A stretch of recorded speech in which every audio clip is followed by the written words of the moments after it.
demais. Bora tomar café pra aquecer o coração. Chega pra cá, bora tomar um cafezinho. Chega pra cá, bora tomar um cafezinho. Chega pra cá, bora tomar um cafezinho. Chega pra cá, bora tomar um cafezinho. Chega pra cá, bora tomar um cafezinho. Chega pra cá, bora tomar um cafezinho. Chega pra cá, bora tomar um cafezinho.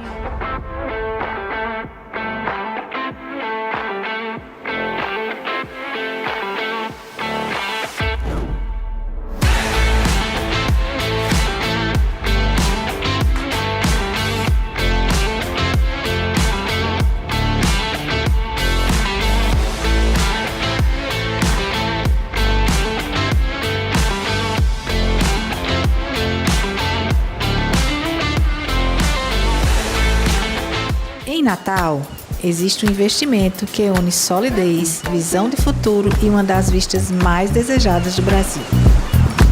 O Privilégio Ponta Negra Flat é um empreendimento pensado para quem busca rentabilidade, segurança e valorização real.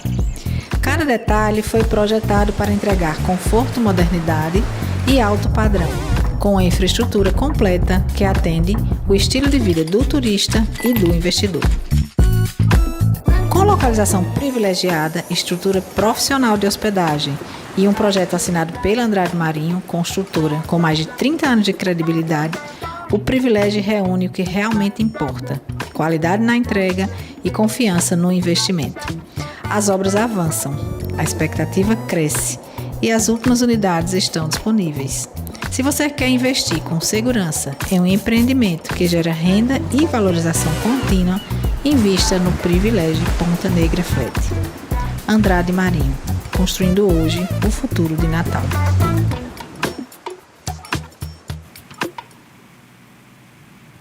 Opa, e aí, tudo beleza? Papo com Café, episódio 171, né? Mas 171 na contagem numérica mesmo, né? Porque assim, hoje eu tenho um prazer enorme aqui de receber um cara que eu queria trazer na bancada do Papo com Café há muito tempo. Eu o conheço desde de moleque, não tenha uma amizade estreita com ele, mas eu sempre admirei o trabalho dele. Tivemos oportunidades de trabalhar, mesmo que indiretamente às vezes, porque a gente vende alguns projetos que tem a assinatura dele. Eu estou falando de Felipe Bezerra, esse arquiteto, né, que é um orgulho para o Rio Grande do Norte. Estava dizendo a ele outra hora aqui, antes da gente entrar no ar, que ele é um dos grandes arquitetos aqui, mas ele disse assim, não é para tanto não, mas é um dos grandes arquitetos que esse Brasilzão tem. Seja muito bem-vindo à bancada do Papo com Café. Grande prazer, Gustavo, estar aqui para a gente relembrar as histórias antigas, né?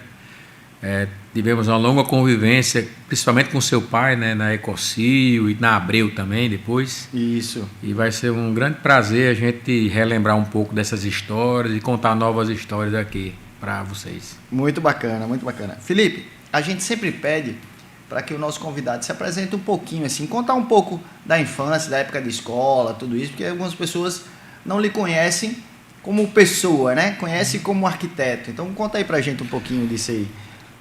Eu sou terceiro filho de 4 homens, né? Meu pai e minha mãe só tiveram filhos homens. Então vem a escadinha, Enio mais velho, Silvio, eu sou o terceiro. 6 anos depois, Dudu chegou, né, Eduardo. Então Enio, desde menina que a gente tinha o plano de ser engenheiro, inclusive eu, né? Papai era engenheiro, nós vizinhos, Luciano Barros, amigo arquiteto que eu admiro muito também, éramos vizinhos lá, e a gente tinha o sonho de fazer uma empresa de engenharia e tal. Os pais eram sócios, né? E, infelizmente, Luciano Barros, que era meu padrinho, faleceu cedo, né? Muito cedo, né? Muito o pai cedo. do Luciano. E essa coisa ficou. Então, ele, meu irmão mais velho, fez engenharia elétrica, se formou, do Silvio também. Quando chegou na minha vez, eu quebrei um pouco a regra, e naquela época não era nenhuma profissão tão valorizada como é hoje, assim, a arquitetura. Uhum. E eu escolhi fazer esse curso, assim. Mamãe me influenciou muito, assim, mamãe... Sua mãe sempre foi muito ligada à arte, né? E a arquitetura tem esse viés artístico muito forte, né? Eu costumo dizer que o arquiteto e o designer, que depois eu também... A gente vai falar um pouco mais sobre isso. Enveredei pelo design também. Eu acho que a mistura de um engenheiro e de uma artista, mamãe era professora de artes, era fotógrafa, era professora de música. Então, assim, essa mistura faz com que um designer ou um arquiteto ele floresça através de um engenheiro e de um artista, né? Então, acho que eu sou fruto disso. Eduardo depois veio e seguiu também fazendo administração. Então, a gente cresceu ali em Morro Branco, estudamos no Marista. Foi uma infância muito bacana, o tempo que a gente jogava bola na rua, você se lembra bem disso, né? Dos anos... A gente teve essa oportunidade, né? De ter essa convivência na rua. Anos 70, né? E, assim, entrei na universidade e lá eu cursei 6 meses e tranquei a faculdade. Fui passar um ano na Inglaterra, estudando inglês, e aproveitei para conhecer marcos arquitetônicos. Fui para Roma, fui para Barcelona. Eu tinha um interesse por arquitetura e fui conhecer os grandes marcos arquitetônicos da história. Assim, tive essa felicidade e essa oportunidade. Então, a cada 3 meses tinha um break lá, tinha um intervalo, e a gente viajava de mochila 2 semanas, dormindo no trem, economizando dinheiro ali para conseguir à noite tomar uma cervejinha e tal. Então a gente fez aí 3 ou 4 boas viagens, eu e Sérgio Freitas, que tinha ido comigo, né? Grande Sérgio. Nosso chinês, né? Amigo querido de infância também. Nós fomos juntos nessa empreitada e nas viagens a gente fazia essas viagens juntos, né? E ele me acompanhava nesses périplos aí pela Europa, né? Naquele anos 87, 88, né? Quando eu voltei, o curso estava se reformulando. Naquele momento tinha muita disciplina de cálculo e de física, de engenharia. Eu optei por mudar de currículo e isso implicou eu perder mais um ano. Uhum. E também comecei a trabalhar com minha mãe. Ela tinha uma empresa de turismo, chamava Pax Turismo, ali na CCAB, né, falando inglês. E montava grupos para excursões, para levar pessoas e tal. E me envolvi muito com isso, ganhando um dinheirinho, um saláriozinho e tal. E isso me atrapalhou um pouco na universidade. Um belo dia meu pai me perguntou: meu filho, papai no colégio cobrava muito, a gente procurava passar por média, às vezes ficava numa matéria, mas... doutor Fernando sempre foi muito ali, né? Mas quando chegou na faculdade, ele relaxou. E eu já estava lá dentro, meus 6 anos... mais de 6 anos. Ele falou: meu filho, quando é que você se forma? Eu não estava nem na metade do curso, sabe? Nem lembrando mais que estava fazendo o curso.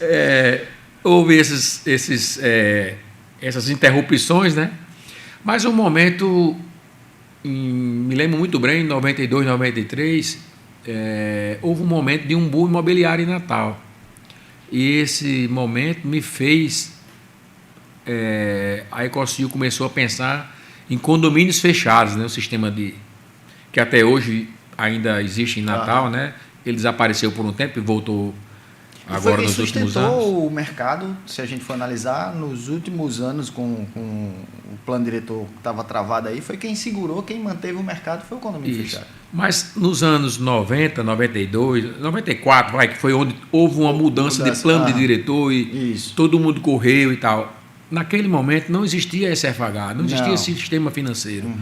Então você tinha que bancar a obra. Só fazendo um parênteses, Felipe, eu vendi o último produto em Natal com SFH, foi quando teve a falência do SFH, que foi um outro produto de vocês, né? Que era o Alameda dos Eucaliptos. Ali na antes da chegada da gente, né? na empresa, na verdade. Exatamente. Quando a gente vendeu ali, era eu, Severo, Grande Severo. Né? Leôncio e o finado Gilvando Gomes, que era um radialista e que tirava plantão no final de semana com a gente lá. Isso era ali em Capim Macio, por ali, era? Na Ayrton Senna, logo na Ayrton Senna. Ali na frente foi feito o plano 100, né? Então, Alameda dos Eucaliptos, 240 apartamentos na época. Quando a gente chega na Ecosil, isso em 92, Silvio e Ene chegaram, eu cheguei logo depois, 93, assim. Coincide com o Plano 100, né? Silvio vai a São Paulo, assiste uma palestra de Paim, que era o superintendente da Rossi Residencial, né? Exatamente. E a Rossi bolou um sistema sensacional, onde você pagava seu apartamento em 100 parcelas, direto com a construtora. 180, não era? 100 parcelas 100 e 80 parcelas, meses. mas você dava 12 de entrada, 8 com as chaves e uma mensal. Isso. Então, esse sistema é muito bem bolado, porque você tinha que lançar uma quantidade grande de torres. No caso, a gente lançou o Village de Roma, que foi o primeiro, ali em frente à Autobras ali. O recorde no Brasil ainda, né? Foi lançado, foi vendido na noite de lançamento. E nós viramos a tabela 5, 6 vezes. Esse sistema ele fazia com que as 9 torres bancassem as 3 primeiras. Isso. E ali então a gente entregava faseado e o sistema parava em pé. Então a gente tinha uma barriga no empreendimento, mas não era tão grande, uma barriga de injeção de dinheiro. E junto com o Plano 100, a gente lançou esse primeiro empreendimento, foi um grande sucesso, né, o Village de Roma. 3 ou 4 meses depois, a gente lançou o Village de Firenze e de Milano, ali na Rui Barbosa, já. Isso. Também outro sucesso, vendeu em uma semana, vai.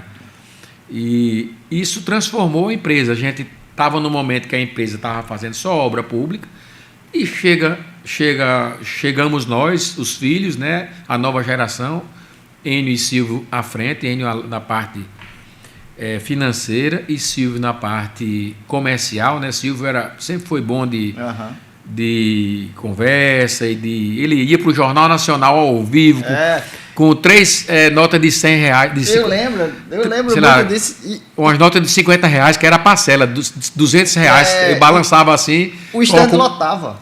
Quando saía a notícia ao vivo, o stand, vum! Era muito diferente, era um mercado diferente. A gente, pela primeira vez, fez um apartamento decorado, então as pessoas assistiam um filme. Rapaz, a fila era quilométrica e a gente não... Tinha gente que queria comprar antes, não, só vai se você passar por todo o processo para poder você entender o sistema, né? E minha experiência como corretor nesses projetos é que a gente viveu, literalmente, o cliente segurava o apartamento na mão, porque assim, ficava a esposa no quadro de disponibilidade com o dedo no apartamento e o marido vinha para a mesa para preparar a proposta. Era dava incrível. Briga, rapaz. Era incrível. Porque é o seguinte, foi o início do Plano Real, em 94, Isso. Não tinha opção, o terreno campeão, já pensou, pô, no cruzamento Romualdo com a Mintas Barros, exatamente. Locação prêmio. Até hoje o empreendimento é belíssimo, bem cuidado. Bem cuidado. Paisagismo Benedito Abudo. Então, assim, foi um marco com o sistema de vendas inovador, o plantão de vendas. O formato, né? A condução do cliente todinha no circuito da venda. Então, muito mudou bacana, o mercado em Natal. Né? Então, naquela altura, que eu estava meio que parado, assim, estava levando de barriga a universidade, me despertou, em paralelo a esses lançamentos, que eram incorporações imobiliárias, não eram sistema de condomínio fechado. A Ecosil havia lançado o Amadeus Moza, antes até disso, tinha dado certo, um grupo montado na época por Rui Barbosa, Amadeus Moza na Afonso Pena. Na Afonso Pena, certo. Não, Orismar, porque vocês lançaram alguns ali na Rui Barbosa também. Depois, Orismar tinha trazido para a Ecosil, a gente organizou e fez esse grupo, e em seguida ao lançamento, o grande sucesso do Plano 100, que eu já estava na empresa e a gente recebia os projetos de São Paulo, fazia apenas o agenciamento no terreno, recebia as torres e tal, então a gente organizava o estacionamento, como é que ia ser o fluxo e tal, era o que nosso escritório na época, a gente dentro da Ecosil fazia, era apenas essa parte do master plan, assim, de como implantar as torres e organizar de acordo com o plano diretor. Né? Então, veio essa estabilidade e veio o advento da mudança do plano diretor fez com que houvesse uma corrida, porque tinha uma janela de 1 ano de transição que você poderia aprovar no antigo, porque o novo ia ser mais restritivo.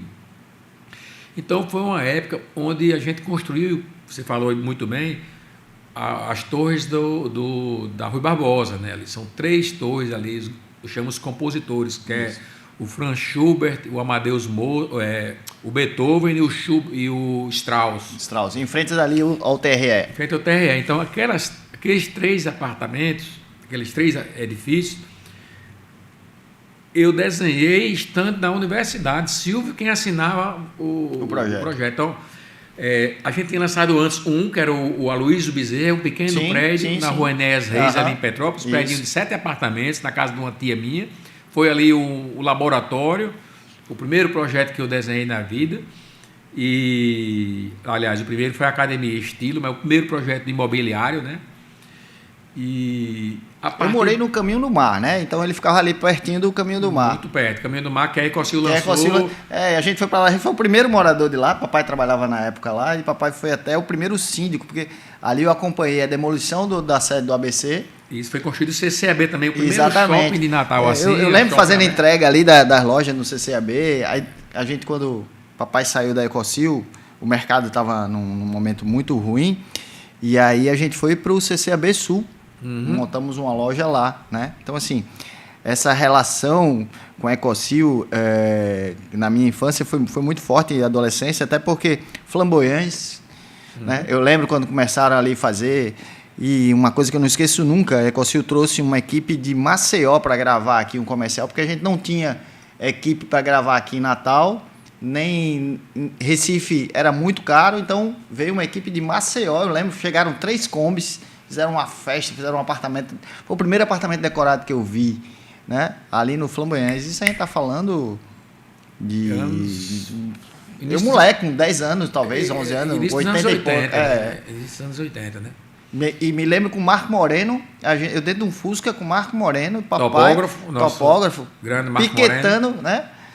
Que nos deixou aí na época da pandemia. Isso. E piquetando ali onde foi construindo o Colinas do Flamboyants, tudo aquilo. Então, assim, caramba, foi sempre uma revolução no mercado que a Ecocil participou, no mercado imobiliário aqui do Rio Grande do Norte. Né? Então, esse ano, a partir dali, eu me entusiasmei e levei a faculdade a sério e concluí.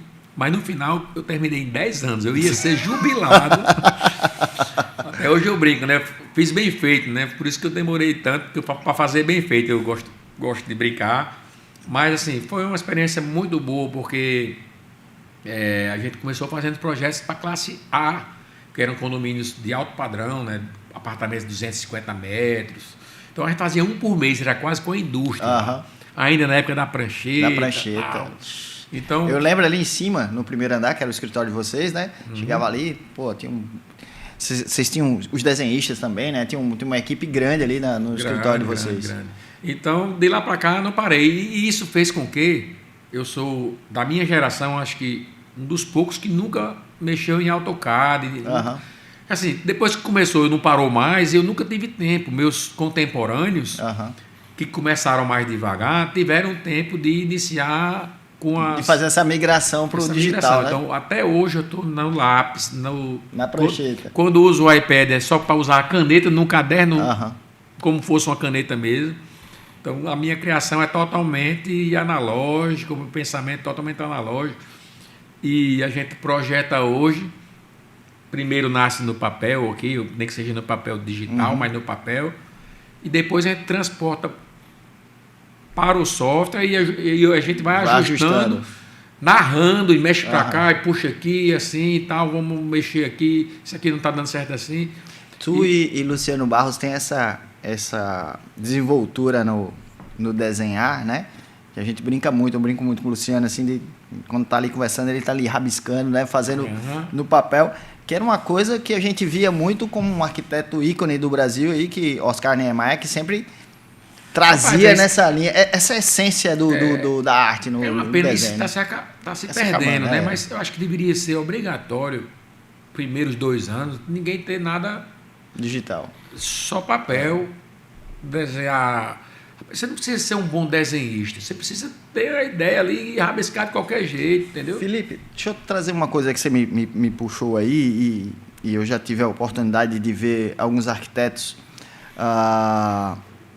que trazem muito essa coisa do Ctrl-C e Ctrl-V, né? Assim, é uma tendência de todo mundo fazer casa sem telhado. Então, aí todo mundo vai fazendo aquilo ali e esquece uma essência da arquitetura que é assim...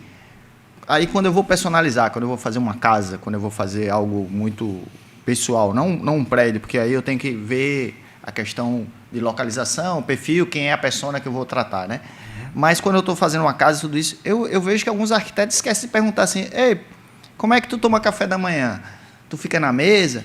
Quando tu chega em casa, tu vai pro quarto ou fica na sala? Você gosta de receber gente? Então, assim, é muito... você quer uma casa de quantos metros quadrados? Então, eu acho que perde essa coisa de usar. E tem gente que faz casa e eu vejo que se arrepende porque diz, pô, não usa esse espaço, isso aqui não ficou legal para mim. O projeto da casa, eu acho um projeto bem complexo, porque ele envolve muita psicologia, muita conversa, entender o dia a dia da pessoa. Muitas vezes a pessoa não sabe direito o que quer. Não, não sabe. Né? Até porque tá vendo ali um monte de revista e confunde, assim, então, né?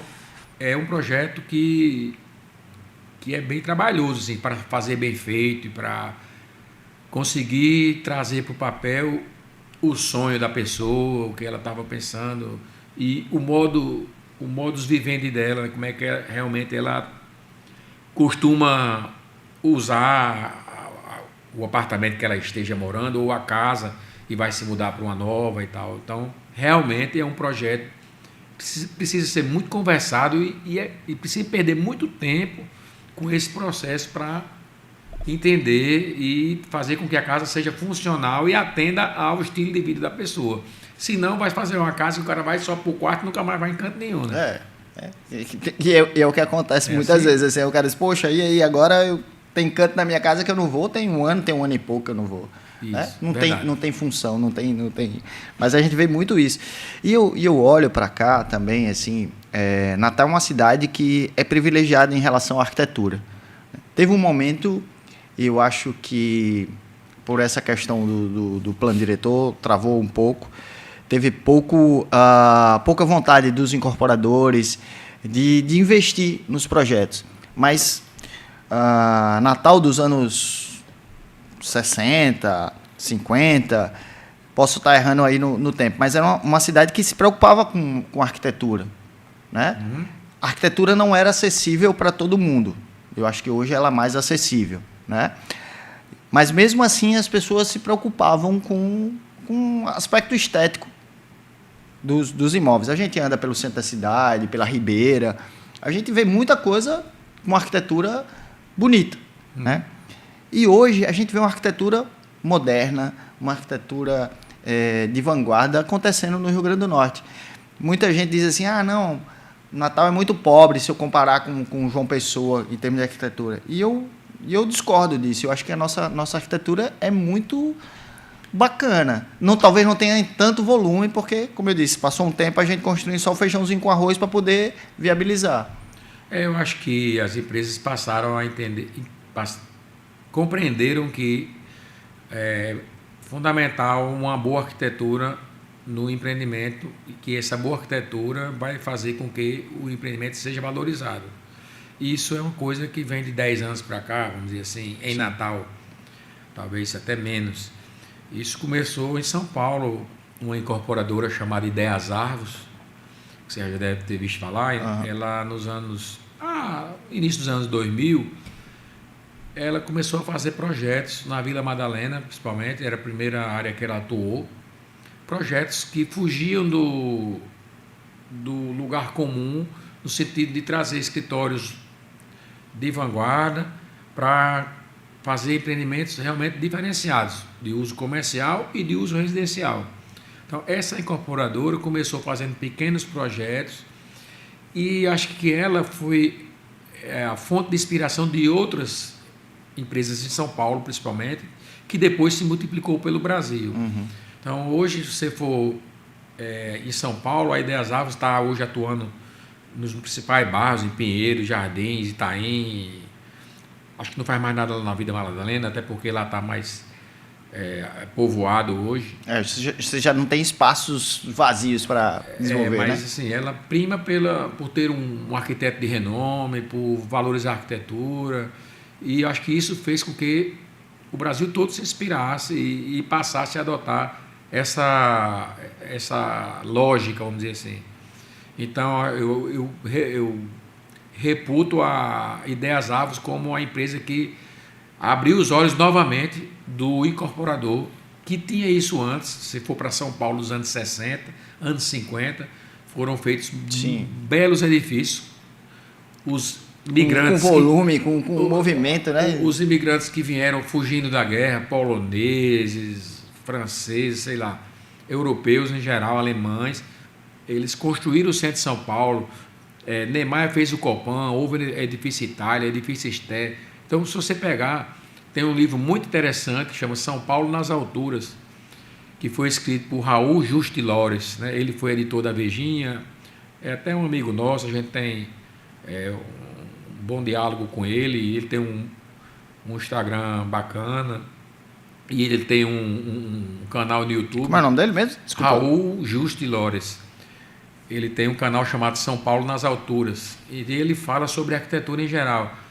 E ele escreveu esse livro contando a história do mercado imobiliário que foi construído por esses imigrantes e que foi um boom gigantesco, que foi construída uma arquitetura brasileira no início, nesses anos 50 e 60, né? Que decaiu nos anos 80 ali para uma arquitetura neoclássica, assim, pastiche, fake, né? Assim, que foi terrível. Grandes incorporadoras de São Paulo faziam aqueles prédios imitando antigo. Sim. E muito brega na nossa concepção. E isso imperou durante algum tempo em São Paulo, e hoje está abandonado. Assim. Talvez ainda tenha uma ou duas empresas que insistem fazendo isso, mas a gente voltou a ter uma boa arquitetura, onde o mercado imobiliário sabe da responsabilidade dele de construir bons produtos, afinal, são eles, juntamente com bons arquitetos, são eles quem constroem a cidade. Né? A gente tem muito pouca atuação do governo, infelizmente. Né? O governo poderia fazer bibliotecas, fazer escolas, fazer edifícios que fossem cívicos, que tivessem uma boa arquitetura, né? E as pessoas usassem, espaços públicos. Né? Eu acho que até assim, é difícil você intervir numa escolha, mas, por exemplo, eu vi um projeto em Ponta Negra, numa grande construtora, que, poxa, a prefeitura autorizou uma coisa horrível, que é um prédio, um edifício garagem que ele tem junto, que assim, cara, a gente está numa avenida principal, eu acho que tem que ter um cuidado com essa arquitetura, como a chegada de Natal hoje também, aí é uma opinião minha, pessoal, né? Eu estou chegando em Natal e eu tenho uns prédios que são verdadeiros paredões, que não tem uma comunicação, dizer assim, ei, seja bem-vindo a Natal, deixa eu te abraçar, né? Deixa eu te acolher, como é a preocupação dos arquitetos hoje, que a gente vê de se preocupar com iluminação, com ventilação, usar o que a gente tem de bom na nossa cidade, né? Mesmo teu apartamento estando do lado do sol, tu vai pegar um apartamento extremamente ventilado, com uma série de vantagens que você não teria em outro lugar. Esses apartamentos são meras commodities que só fazem se desvalorizar. Entendeu? Exato. Na hora que você não tem um design atrelado a um projeto, não tem um diferencial arquitetônico, você... aquele imóvel vai desvalorizar e vai desvalorizar mais rapidamente. Então, quando você tem um bom projeto, a tendência é que ele se perpetue. A longevidade dele vai ser maior. Então, hoje em São Paulo, como as coisas estão muito caras, os lançamentos novos, tem grandes edifícios modernistas dos anos 70, anos 60, que você compra, faz um retrofit e gasta metade do preço que gastaria, e localizações magníficas, com ambientes muito grandes em relação... Hoje um quarto tem 12 metros quadrados, antigamente tinha 18 ou 20, então assim, os banheiros são outro tamanho, as salas grandes, então há muitas oportunidades em São Paulo e no Rio de Janeiro também, em todas as cidades, de você adquirir um imóvel com uma boa arquitetura, que tem uma boa área de lazer, um bom paisagismo, numa boa localização, e fazendo essa reforma e trazendo de volta. A gente tem agora, há edifícios terríveis que você compra e eles vão morrer do mesmo jeito, preço, porque eles não significam nada. Sabe? A gente traz sempre uma provocação de buscar um entendimento até do poder público e dos incorporadores e dos terreneiros que fizeram algumas permutas aí, que estão com esses elefantes brancos parados, então fica uma obra abandonada no centro da cidade. A gente está com o Alecrim, o centro da cidade e a Ribeira precisando de voltar a ter vida. Natal perdeu uma população para as cidades vizinhas, isso é importante que a gente leve população também para Grande Natal, mas a gente tem o centro da cidade, né? O Alecrim e a Ribeira, como eu já disse, com prédios que a gente poderia trazer para uma economia mais popular, produtos para transformar esses prédios no Minha Casa Minha Vida e conseguir dar vida, trazer vida novamente a esses bairros e poder dar uma adequação melhor. Lógico, aí implica, não, porque tem que ter vaga de garagem. Cara, nem todo mundo precisa ter carro. E nem todo. Assim, meu filho foi para São Paulo, a primeira coisa que ele fez foi vender o carro. Eu tenho 2 filhos que moram em São Paulo. Eles vão de ônibus para a faculdade. Tem um que já está trabalhando, pega carona com um amigo, de volta, pega um Uber para casa. Lógico que a gente tem um transporte público ainda diferente em relação a São Paulo, mas tem que se pensar nisso. Hoje o aplicativo... Assim, facilita muito. E em São Paulo, então, você vai parar um carro, custa R$30. E o Uber custa 10 para você se deslocar. Meu filho diz muito isso. Poxa, pai, se eu precisar de um carro no final de semana para fazer uma viagem, uma coisa assim, e não tiver uma outra forma de ir, eu alugo um carro. Isso. É muito mais econômico, porque assim, manter o carro eu não consigo... Todo lugar que eu for, eu vou gastar quanto de estacionamento? E o tempo que você perde, além da vai questão num de shopping, rodízio, sei lá, você vai passar 15, 20 minutos para achar uma vaga. Tá entendendo? Caríssimo o estacionamento. Então, realmente não faz sentido. Não faz sentido. A gente tem hoje um plano diretor muito melhor do que o que estava em vigor, né? Mas assim, ainda tem muitos ajustes para serem feitos. Mas a gente tem notado aí o mercado muito mais animado, a gente vendo muito mais projetos, incorporadoras chegando e buscando entendimento sobre algumas áreas que estavam meio adormecidas. A gente vê o bairro de Capim Macio, junto com Ponta Negra, como a bola da vez do momento. A gente tem Tirol e Petrópolis reacendendo de uma maneira... não de mercado, porque sempre teve mercado, nunca deixou de ter mercado, mas reacendendo como qualidade de vida, que estava se perdendo um pouco, estava virando... restaurantes, novas... Você consegue descer, andar, fazer tudo ali para o Tirol e Petrópolis. E a gente tem alguns outros bairros para serem descobertos, como a Ridinha, que precisa alguém tomar a iniciativa e dizer assim, ei, poxa, em qualquer lugar do mundo, aquele bairro... É impressionante. Né? Eu acho que a mudança do plano diretor melhorou, mas precisava... melhorar mais. Sim. Porque eles exigiram 10 andares lá. Eu acho que não tinha nenhum problema de a gente subir um pouco mais, tá entendendo? Para poder viabilizar e transformar. É impressionante como o incorporador tem o poder de transformar, trazer benefícios, reurbanizar, trazer vida. É isso aí que as cidades são construídas assim.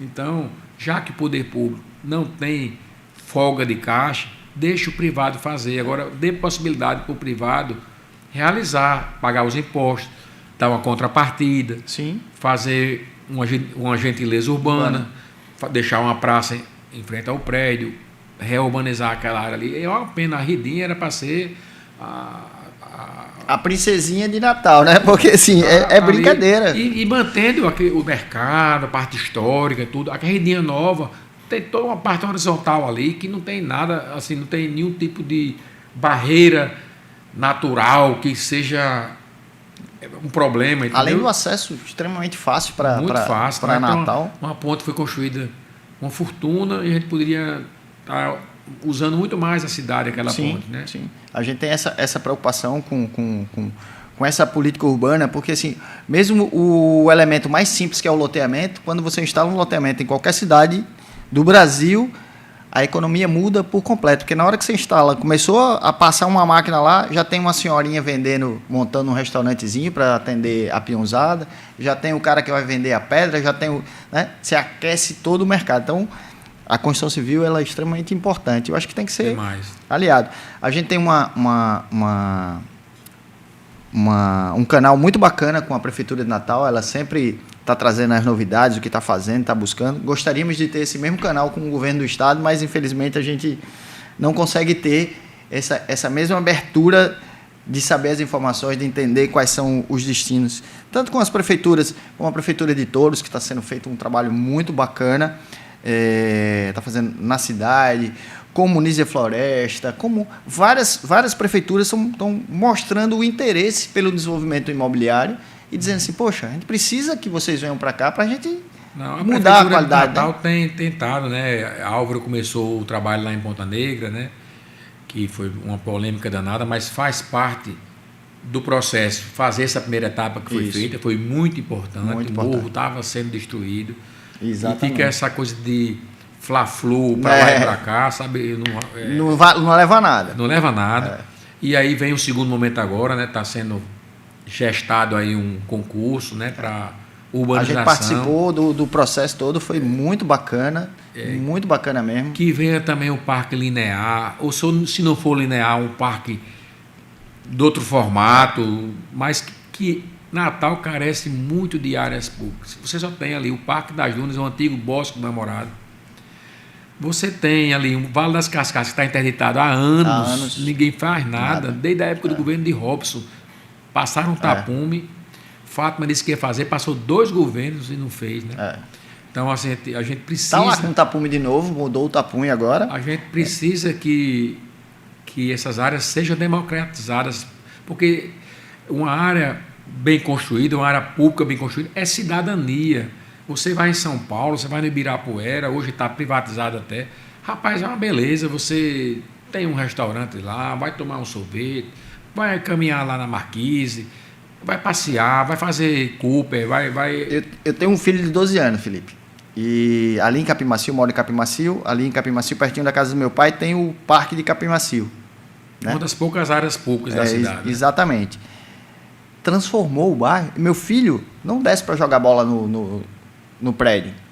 Ele pede para ir para o parquinho. Isso. Porque lá ele vai encontrar um monte de gente que ele nunca viu na vida, vai jogar bola, vai, sabe? Assim, o que a gente viveu na rua, ele está vivendo ali, lógico, tem uma série de mudanças na nossa vida no dia de hoje, né? No aspecto de segurança e numa série de coisas que a gente tem os cuidados a mais, assim. Mas é uma oportunidade incrível dele estar ali correndo na areia, subindo em árvore, né? Comendo uma manga que caiu do pé. Então, assim, um equipamento extremamente simples, numa área que estava ali assim, largada. Tem tão poucas áreas, os meninos fizeram a escadaria ali em Areia Preta. Fantástico. Virou um parque da cidade. Fantástico. Porque ficou bacana e há carência de espaços desse tipo, entendeu? Então, é o mínimo que os governos, as prefeituras deveriam fazer, porque traz cidadania para todo mundo, traz segurança. Quanto mais áreas públicas que as pessoas possam conviver, mais segurança você traz, entendeu? Então, é muito importante isso. E tomara que, a partir de agora, a gente viva uma nova fase, né? Que Natal construir novos parques, novas áreas públicas, porque é fundamental para a cidadania. Sem dúvida. Vamos trazer aí, Arthur, SCI para a gente? O processo hoje do financiamento é um processo burocrático ou é simples de fazer? O processo de financiamento imobiliário hoje é um processo bem simples. Muitas vezes, com apenas algumas informações, consegue-se fazer uma aprovação de crédito. E quando existe uma necessidade de documentação, são documentações cadastrais e comprovações de renda. Mas a aprovação ser uma coisa complexa, hoje eu não vejo isso. E a gente já tem uma expertise de mais de 13 anos trabalhando com isso. Então, via de regra, a gente sempre tem conseguido boas aprovações ou as melhores opções para um cliente.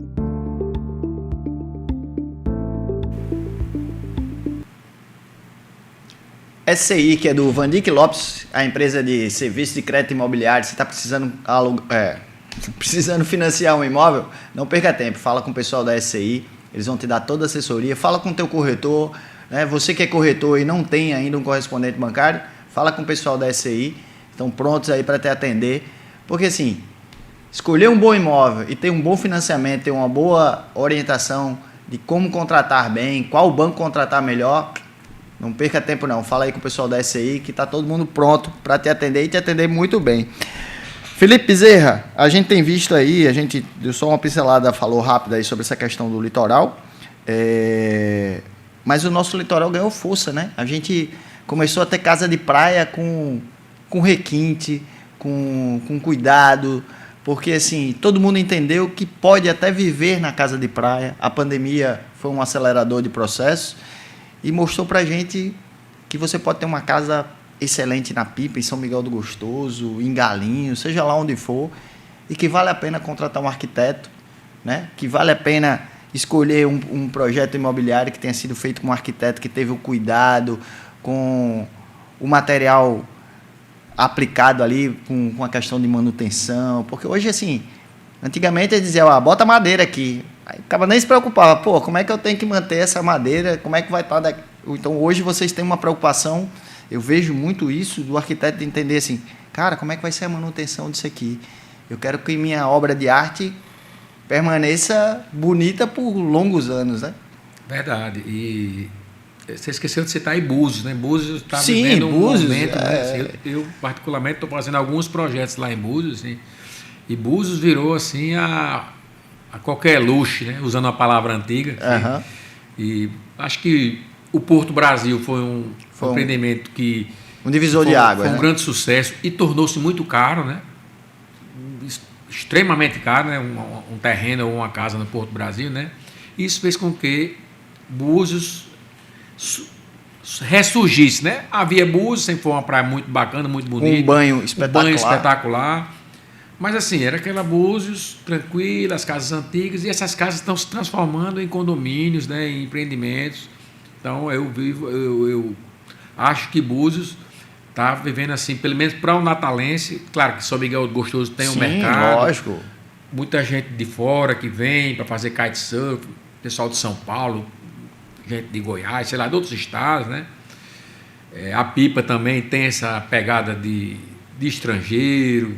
Tem empreendimentos também para os natalenses, mas acho que Búzios está vivendo um momento assim, de empreendimentos de praia, assim, um momento único, assim. Sem dúvida.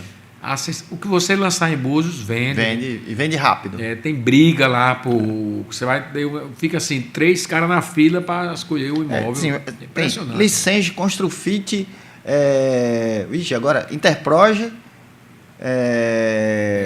Macan, Espacial, Macan, né? Poxa, cheio de projeto. Muita gente lá. E impressionante. Assim, e com arquitetura de qualidade, todo mundo construindo uns empreendimentos bem legais, assim. Bacana. A gente tem visto isso. Pirangi voltando a ressurgir com alguns empreendimentos também, né? Pirangi está também, aqui e lá consegue isso. juntar 2, 3 casas para fazer um novo empreendimento, né? Mas com mais dificuldade em Pirangi, porque é mais consolidado. Já está mais avançado, já é mais complexo. Juntar é mais complicado, né? É mais complexo, realmente, essa ideia. E a gente vive um momento, Búzios, você colocando aí, assim, virou uma praia com... Você tem já uma gastronomia fantástica ali na região. Que as pessoas querem esse novo luxo, né? Eu quero experimentar, quero viver momentos agradáveis, eu quero sair, praticar meu esporte, pegar minha vela, pegar minhas ondas, mas eu quero também levar minha esposa para comer alguma coisa bacana, quero fazer, né? Porque Búzios tem um diferencial em relação a Pirangi, que é a tranquilo. Aquela praia tranquila, não passa carro, não tem tanta gente, pé na areia, banho tranquilo. Então, você tem aquela coisa do verão que a gente tem lá em Muriú e Jacumã, você tem em Búzios também, né? Pertinho de Natal, como Cotovelo também aproveitou esse momento, também, né? E vem aparecendo. Sensacional, né? E muita gente que pega a onda, como Ponta Negra, com essa movimentação da engorda, teve uma diminuição de ondas e tudo isso, houve uma migração dos surfistas para Cotovelo, acabou criando um outro movimento, né? Por sinal, hoje de manhã eu passei, Ponta Negra tinha ligado a máquina, tinha umas ondinhas bacanas, meu escritório ali de frente para a praia, então eu fico só monitorando ali, de vez em quando dou uma fugida para entrar na água, e aí a gente vai vendo assim que tá voltando tudo isso, e como a gente vai vendo empreendimentos no litoral, como também nas serras, né? Isso, Serra de também. São Bento, tudo isso. E o que a gente precisa ter de ligação, que é muito interessante isso, eu estava falando com um amigo, a gente está a 150 quilômetros de Pipa para a Serra de São Bento. Não dá 150, mas mais ou menos isso, né? Estava até falando com o Daniel Aran, da Pipa, né? Grande Daniel. E ele dizendo, eu estava ontem lá em Serra de São Bento. Poxa, o cara tá ali no calorzão da Pipa, foi ali na serra, tomou um vinhozinho, voltou. Então, você que já foi da área de turismo, essa é uma atratividade que o Rio Grande do Norte tem. O cara está passando uma semana lá na Serra de São Bento, ele pode vir passar um dia na Pipa. Como ele está na Pipa, e conhecer lá o Tranquilamente. frio, né? Sem dúvida, sem dúvida. E os equipamentos que vem chegando, vem trazendo essa mudança aí. Felipe, vamos falar um pouquinho dessa tua revista aí que você está lançando, né? Que ela vai sair a cada 3 meses, é isso? Como Isso é que é? Rapaz, assim, eu sou um apaixonado pelo impresso, né? Eu sou um colecionador de livros, eu tenho uma biblioteca de arquitetura, assim, desde sempre, desde a faculdade, que eu compro livros e virou quase que um hobby, assim, quase não, é um hobby meu. E a gente, na virada do ano, aquela parada que a gente dá, começou a pensar, né, o ócio criativo, e veio o desejo de resgatar um pouco do nosso trabalho e trazer projetos que estão na prancheta, projetos que ficaram prontos, entrevistar pessoas, falar de cultura em geral, falar de design. A gente também desenha produtos de móveis, de mobiliário, outros produtos também. Então a gente fez a revista P com o intuito de trazer esse resgate do escritório. Às vezes um desenho que ficou para trás, a gente traz um caderno, coloca uma reprodução do caderno e fala um pouco daqueles desenhos que estão no caderno. E aí tem colaboradores que estão participando. Flávio Freitas está participando como artista, desenhando. Grande Flávio. Desenhando especialmente para uma coluna chamada Périplos, trazendo desenho em relação aos artigos que a Ana Dória Galvão está escrevendo. Ana, que é casada com um primo que é embaixador do Itamaraty, que viaja pelo mundo afora aí, há muitos anos que eles moram fora, e ela tornou-se uma grande admiradora de arquitetura e de design. Ela entende mais do que muito arquiteto e ela adora esse tema, e eu convidei ela para escrever para a revista, então ela adorou, e a gente vai fazer a cada edição também um artigo com ela. A gente trouxe um chargista que era da Folha de São Paulo, hoje está no Globo, nosso Adão. Ele traz uma charge, só gente top aqui nessa revista. Uma charge arquitetônica aí, na última página, uma brincadeira que a gente sempre traz aí na penúltima página, na verdade. A gente traz aí também resgata um desenho, onde a gente traz na edição impressa um encarte com um desenho nosso, de algum objeto que a gente desenhou, né? Numerado e assinado, para que o colecionador da revista possa também colecionar esses desenhos, para fazer pequenos quadros e tal. Então, assim, o primeiro número a gente lançou no final do mês, foi um sucesso, está sendo um sucesso, né? A gente está imprimindo uma quantidade pequena, mas a gente já teve mais de 2.000 downloads na internet da revista.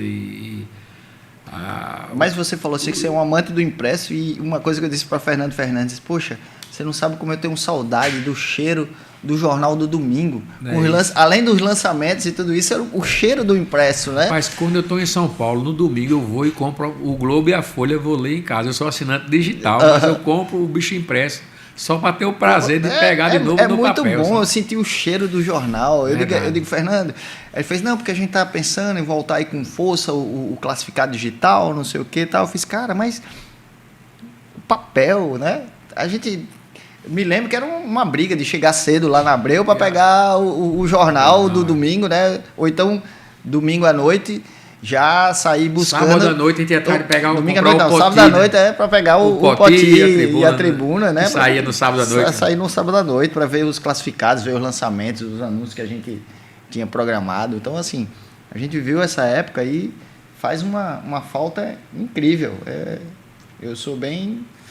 Pô, muito bacana. Então, a revista é para falar da cidade, falar do papel do arquiteto. Eu acho que o arquiteto tem um papel na cidade muito importante, de construir empreendimentos, projetos que dialoguem com a cidade, que não deem as costas para a cidade. Sim.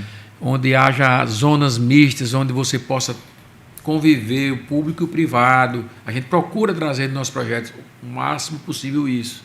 Então, a gente acha muito importante.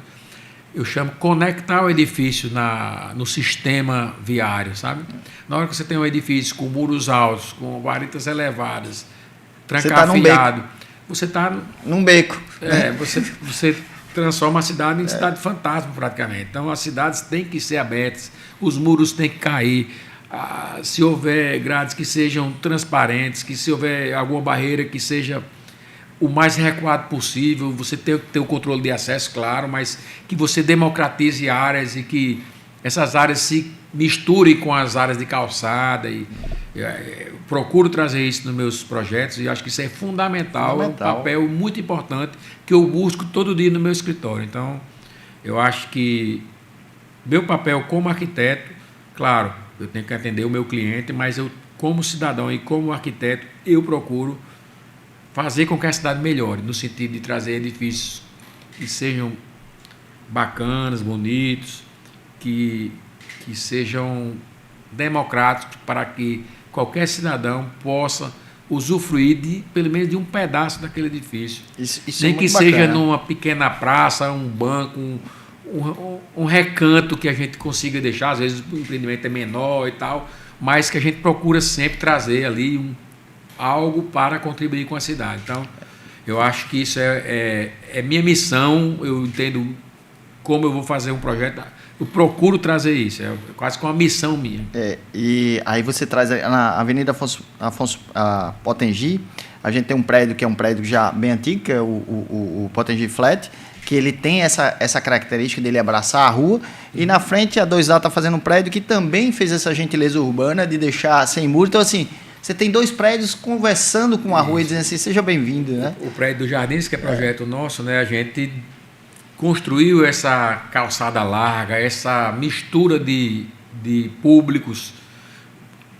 Nós vamos ter fachadas ativas 100% transparente, você vai ter ali embaixo padaria, você vai ter áreas de lojas e tal, você vai poder usufruir também do restaurante que vai ter lá no prédio. Então, é um projeto que vai ser muito marcante na cidade, porque vai trazer novamente essa filosofia, né?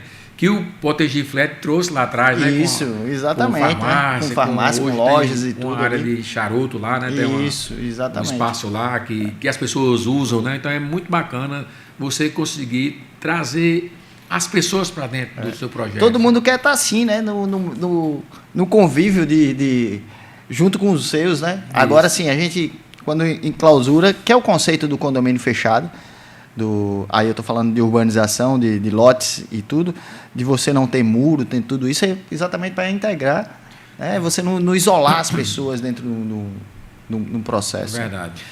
Eu vou precisar trazer aí o Privilégio de Ponta Negra. Solta pra gente aí, Arthur.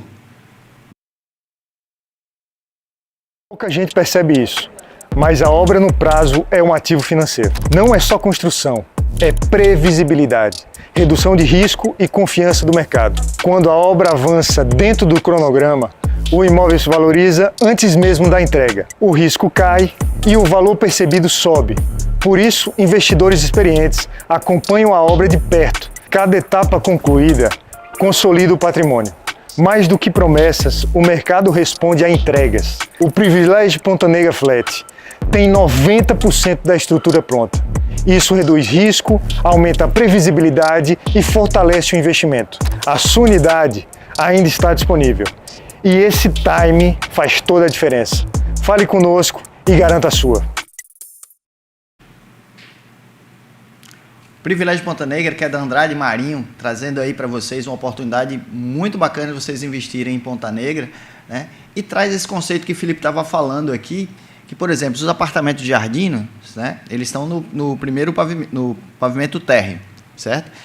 Então, o que no projeto do Privilégio foi interessante? Eles criaram uma área com 1.500 metros quadrados no rooftop, que você democratiza a vista para todo mundo. Então, o cara que está lá no térreo vai ter a oportunidade de ter no projeto dele, de poder sentar na sua poltrona lá e prestigiar o nascer da lua ou o nascer do sol, tomando seu vinhozinho ou tomando sua cerveja, né? E assim, isso democratiza a vista do empreendimento. Então, isso é muito bacana, esses conceitos que a arquitetura tem. de não só privilegiar o apartamento A, B ou C, né? Ele dá a oportunidade para que todo mundo tenha a vista. É impossível botar todo mundo no mesmo local, né? Não caberia. Mas é bacana porque distribui e você tem esse conceito de trazer algo que seja mais amplo. Aproveitando aí e te dar um presentinho aqui da Andrade Marinho, uma agenda aí, que sei que você gosta de papel e tudo isso, né? É bom sempre para... Conheço lá o empreendimento de Luciano, um sucesso lá, né? Isso.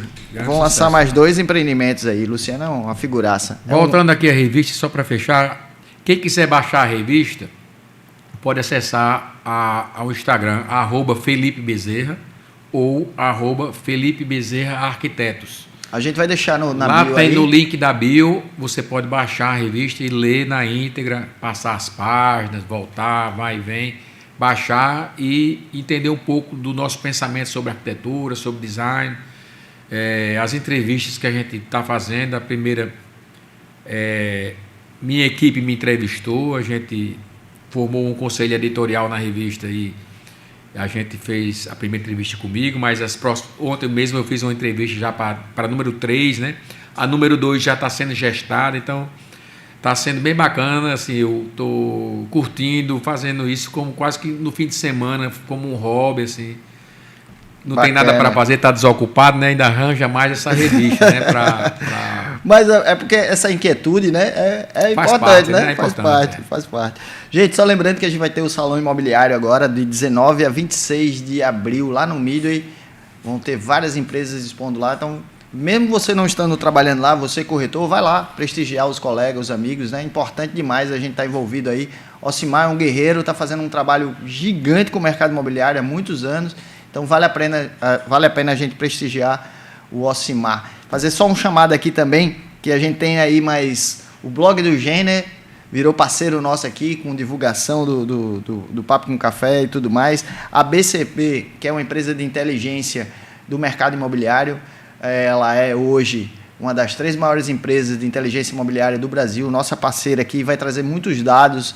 Ela já passou para a gente aí uma coletânea das informações sobre o Minha Casa Minha Vida, que a gente vai trazer no próximo episódio, vai ser bem bacana mesmo aí, beleza? O pessoal da Audita também, é uma empresa que cuida da sua parte contábil, parceira nossa aqui no Papo com Café. Felipe, vamos falar um pouquinho do Mula Preta, como é que...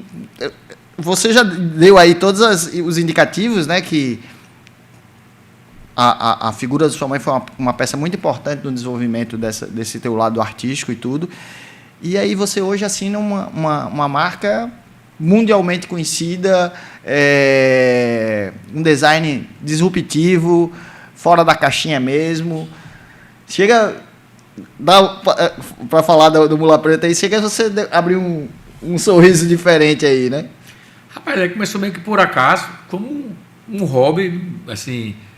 A gente que, naquela altura, eu estava trabalhando lá na empresa, lá na Ecosil, a gente fazia muito apartamento para classe média ali, quase que uma commodity. A gente tirava, fugia da commodity, fazendo umas fachadas diferentes, mas assim, eram apartamentos que você não tinha muito por onde se mexer para realizar uma grande arquitetura. Apesar de que tem vários empreendimentos que até hoje estão aí, como o Porto Arena, o Metrópolis, 4 Estações. Mas, assim, a gente tinha muito pouca flexibilidade para realizar uma coisa mais diferente, né? E isso me fez, nos meus cadernos, começar a desenhar poltronas, cadeiras, por brincadeira, só, sei lá, exercitando a mente para poder extravasar um pouco da minha criatividade, né? Até que eu encontrei André Gugel, ele era, naquela altura, ele tinha uma empresa fazia maquetes eletrônicas, eu era cliente dele, né? E ele também gostava de desenhar, tal, tinha feito engenharia, não tinha terminado, engenharia elétrica, um cara muito nerd, muito conectado, eu totalmente analógico, né? E eu enxerguei ali como ele tinha, eu descobri que ele também tinha cadernos com objetos, e a gente começou aquela brincadeira, e resolvemos iniciar um estúdio que a gente nomeou com esse nome bem diferente, né? Um nome nordestino, né? Para homenagear aí Luiz Gonzaga. Ele fez A Moda da Mula Preta, que foi o primeiro grande sucesso que ele gravou. E esse nome é um nome que traz um pouco do humor e da reverência que a gente procura trazer nas nossas peças, né? E a gente começou a ler devagarinho. Em Natal, que não é um centro produtor, não é um centro consumidor, não é um centro de massa crítica, um local totalmente fora do eixo, né? E como é que a gente vai, a partir de Natal, se sobressair, né? E começamos a... O comandante tinha uma capacidade muito grande, naquele momento lá, 13 anos atrás, 14 anos atrás, de fazer maquetes digitais dos móveis e tal. A gente passou a inscrever em concursos internacionais. E ganhamos dezenas, na Itália, na França, na Alemanha, e passamos também a prototipar nossas peças e levar para bienais, para Salão de Milão, botávamos no caixote, era uma novela danada, tudo ao nosso custo, a gente indo para a feira, ficava lá com o nosso objeto lá, mostrando e tal, e ali a gente começou a ser publicado em algumas revistas internacionais e tal. Até que em um momento, em 2016, vai fazer 10 anos agora já, o que parece, nós fizemos em outubro de 2016 uma exposição em São Paulo. Um amigo que vendia nossas peças, já tínhamos as peças, uma dúzia de peças já sendo produzidas, né? A gente recebia royalties por essas peças, né? E havia uma loja lá em São Paulo que vendia o nosso totó, a gente fez uma mesa de totó. Quando o Horácio foi fazer a Academia Pulse, sim, nos encomendou para desenharmos uma mesa de totó para ele. Tanto é que o nome do totó é Pulse, em homenagem à academia, né? Então, a gente fez feito aqui, assim, com um protótipo, e depois a indústria comprou aquela ideia e assim, aquela peça viajou para fora, tal, assim, foi uma das peças que foi muito premiada e é uma das peças até hoje que tem um grande sucesso de vendas, de crítica e tudo. E a gente passou esse cara vendia essa mesa na loja dele e vendia alguns objetos, e ele nos ofereceu um espaço que ele tinha acabado de reformar na Alameda Gabriel Monteiro da Silva, que por coincidência é a avenida que a gente está hoje com a nossa loja, né? Então ele ofereceu o espaço sem custo, que a gente fizesse uma exposição para mostrar nosso trabalho, que ele admirava e admira, e ele ia ganhar visibilidade por edifício dele para ele alugar depois. Então nós fizemos uma exposição chamada A Moda da Mula Preta. Muito bom, né? Durante essa semana do design, então a gente trouxe aquelas 12 peças que a gente tinha apenas, fez umas instalações, fez uma maluquice lá, e aquela exposição mudou a forma da imprensa brasileira nos ver. Nós fomos publicados na Folha, Estadão, no Globo, na Casa Jardim, revistas nacionais descobriram aquele novo estúdio, Mula Preta e tal. Então, aquele momento foi um momento muito importante, um turning point na nossa carreira, né?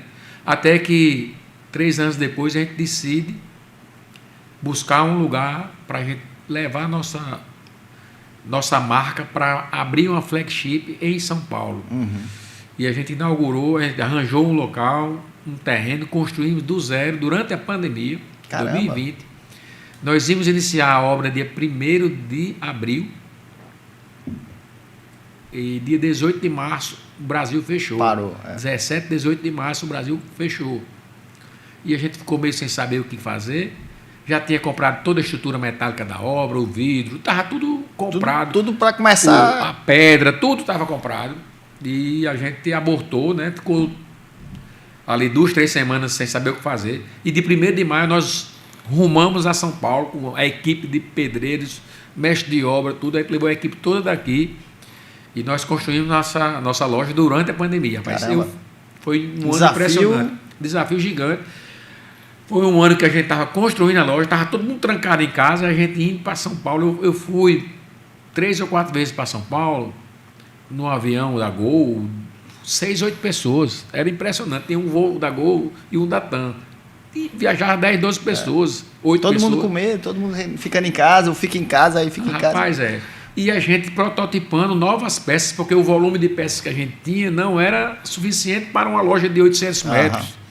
Então a gente era nas fábricas fazendo estava desenhando, prototipando, foi um ano muito, Mas isso muito foi, intenso. você teve uma postura diferente, porque todo mundo tava com medo mesmo, assim, o que é que vai acontecer? Será que vai ter amanhã? Será que vai ter amanhã? E mesmo assim vocês não, pô, vamos botar para... Vamos aproveitar aqui, já que São Paulo ficou aberto, o setor de construção civil em São Paulo não houve nenhuma parada para manter a economia. Não, até aqui, tudo. se a gente analisar, foi um dos setores que não teve tanto problema, assim, de número de casos e tudo isso. A gente viu funcionar uma parte. A gente inaugurou nossa loja em novembro, começamos a construir 1º de maio, foi quando o pessoal viajou para São Paulo. Então, maio, junho, julho, agosto, setembro, outubro, novembro, 7 meses a gente inaugurou nossa loja, com os móveis dentro, com uma festa, porque houve uma abertura da pandemia, a gente conseguiu fazer uma festa, o pessoal com máscara e tal, mas houve essa festa, inauguração, assim,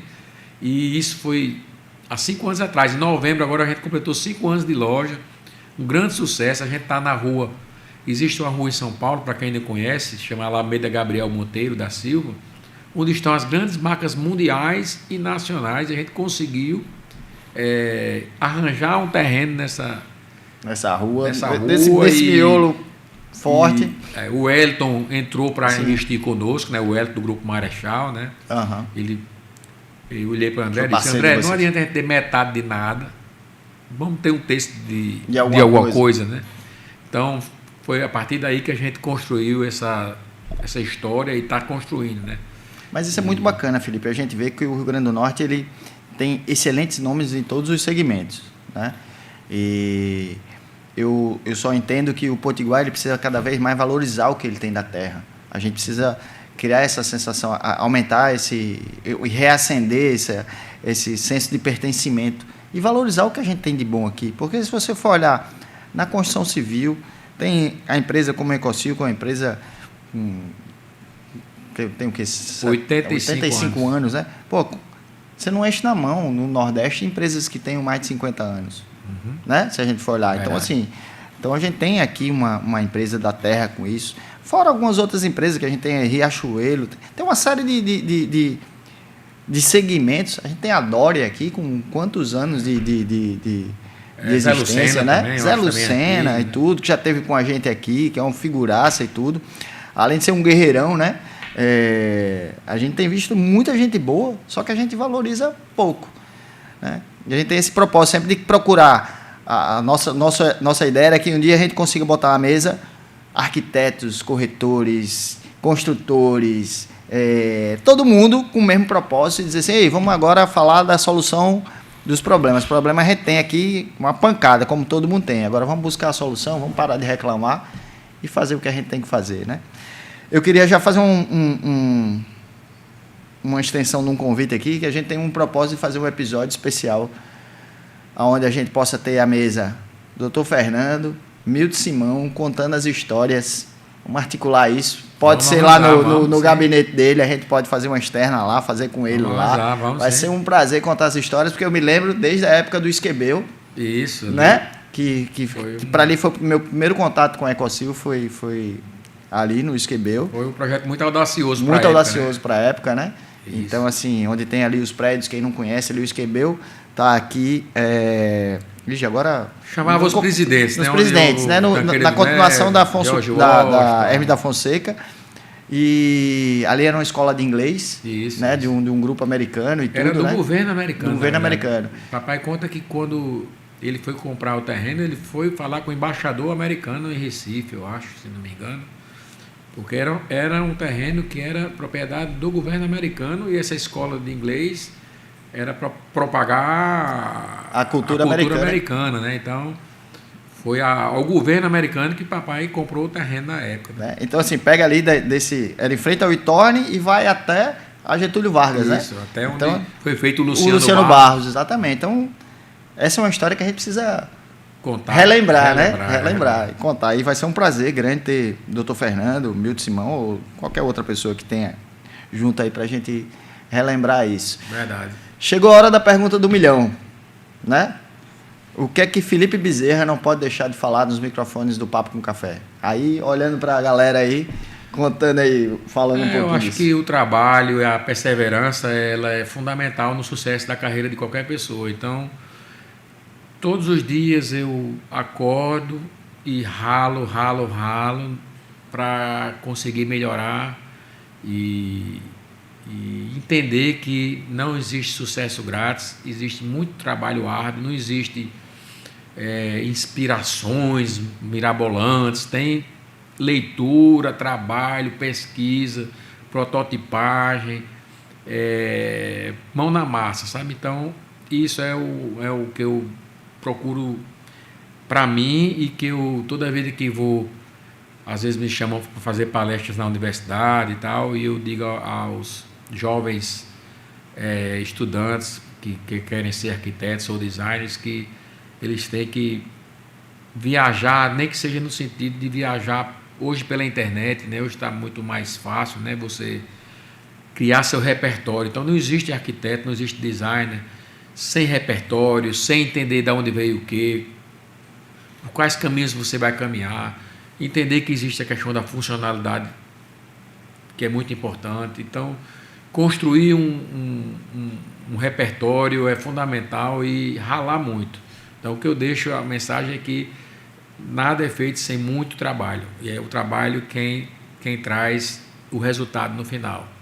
Ninguém deitado numa rede, assim, armado um coqueiro para o outro, vai ter sucesso, não. Não espere Verdade. Isso, não. Não existe esse prêmio assim de graça, né? Então você tem que trabalhar muito. Quanto mais eu trabalho, mais sorte eu tenho. Tem aquela história, né? Verdade, então, é verdade. Eu acho que a vida é feita de muito trabalho. O trabalho é quem dignifica a pessoa, dignifica o homem, e é o trabalho quem traz assim felicidade. Então, eu como arquiteto, e se tivesse outra carreira, não pretendo parar de trabalhar tão cedo. Os arquitetos são longevos, né? Eu acho que por terem a cabeça sempre pensando em novos horizontes, né? Eu acho que é uma coincidência, ou é porque a profissão, quanto mais velho você vai ficando, mais experiente e melhor você vai ficando, ao contrário de outras profissões, do atleta e outros. Então, às vezes o compositor vai ficando menos fértil a mente. Não, o arquiteto ele vai melhorando, porque ele vai aprendendo cada vez mais a fazer os detalhes e entender que coisas que ele já fez que não deram certo, ele vai aperfeiçoando. Então, assim, eu acho que a profissão de arquiteto é muito bonita por isso, porque ela propicia você trabalhar até o fim da vida e sempre tentando inovar e trazer coisas novas. Então, o que eu deixo aí, minha mensagem é essa aí. Pô, bacana, Felipe. É muito bom, porque às vezes assim, o jovem olha assim e diz, pô, esse cara ficou famoso muito rápido, ganhou espaço muito rápido, não sabe qual é a trajetória, né? Ninguém para ver aí, ó, você ralou com empresa de turismo, um monte de coisa, viajou, foi um monte de coisa. Fazendo arquitetura, né? Mais de 30 anos fazendo arquitetura, então assim, não é fácil não. Não é fácil. Fazer aquele alerta especial aí para você que conhece um amigo teu que tá meio triste e tal, chama ele para tomar um café, chama ele para dizer como ele é importante. A gente tem perdido muitos amigos aí para depressão. Às vezes um abraço poderia ter evitado aquela última pessoa que pulou lá da ponte, né? Então, assim, importante demais, é uma doença que atinge todo mundo, né? A gente precisa ter essa atenção aí, esse carinho, porque a internet cria essa competitividade gigantesca, né? Porque eu tenho, o outro não tem, porque ele tem e eu não tenho, a gente tá igual, eu sou melhor do que ele. Então fica essa brigazinha aí. Então, vai lá, liga para aquele teu amigo, chama ele para um cafezinho, diz a ele como ele é importante, que você gosta dele. Pode dizer, eu te amo, não tem problema não. Mas diz antes, porque assim, às vezes é tarde, né? Esse é um alerta que a gente diz aí. Um outro informe aí. O Hub de Macedo está precisando de corretor, hein? Então, se você quiser vir para uma equipe bacana, fala lá com a gente. A gente está precisando de corretor aí. Tem um monte de projeto legal aí que a gente vai botar no mercado agora nesse próximo trimestre, que já começou. Então, fica ligados. Papo com Café. A gente recebeu aqui Felipe Bezerra. Muito grato por tua disponibilidade. Eu feliz demais, Gustavo. Um grande prazer assim, estar com você. A gente teve há muito tempo que a gente se conhece, né? Nossos pais trabalharam juntos durante um longo tempo, né? Então, grande prazer estar aqui com vocês. Sempre que precisar, pode me chamar que eu virei com prazer. Pô, bom demais. Esse é o Papo com Café, episódio 171. Fiquem com Deus e até a próxima. Valeu! Chega pra cá, bora tomar um cafezinho.